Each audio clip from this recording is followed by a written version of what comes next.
Okay then guys, you can't really see the fork too well in those other stationary videos. I thought I'd just go around it so you can see it a bit closer. Obviously it does look very weird. Quite ghetto there with the sellotape and the brake lines, but they did the job, ran out of cable ties obviously. So upper shock mount there, 50mm across, 230 by 65 shock. Massively wide link, only because it's one-sided. When it's two-sided it'll be quite a lot narrower at the front there. 200mm disc. Yeah, quite simple really.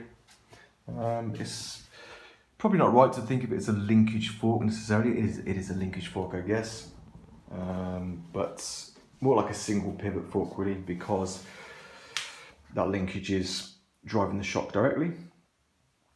So packaging was a major nightmare. As you can see, there's not much room in there. You can nearly get your finger there, but nothing hits on anything else.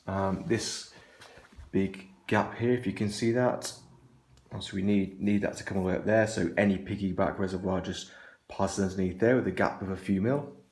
So we're not going to be doing any damage to any shocks.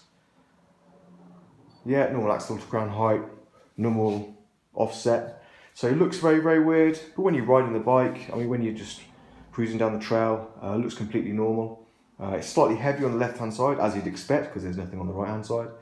But yeah, if you've got both hands on the bars, you don't really notice this. 5 minutes of riding and you don't notice it at all.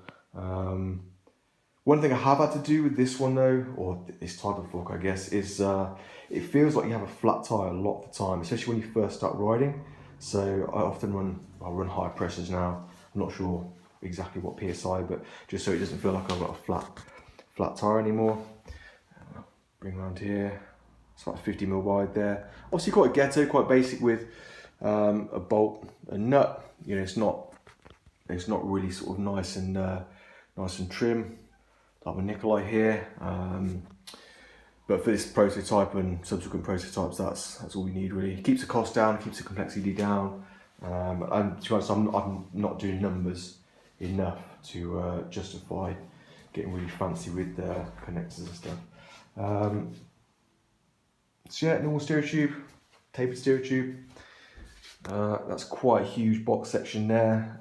You don't really feel any flex whatsoever. I'm sure there is flex and everything, but you don't feel it.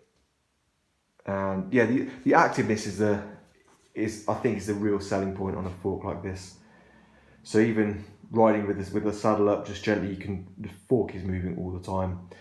You may like this, you may not. If you're someone that reaches for the lockout lever, or that's more used to sort of lightweight cross country or trail bikes, then obviously this wouldn't be the fork for you.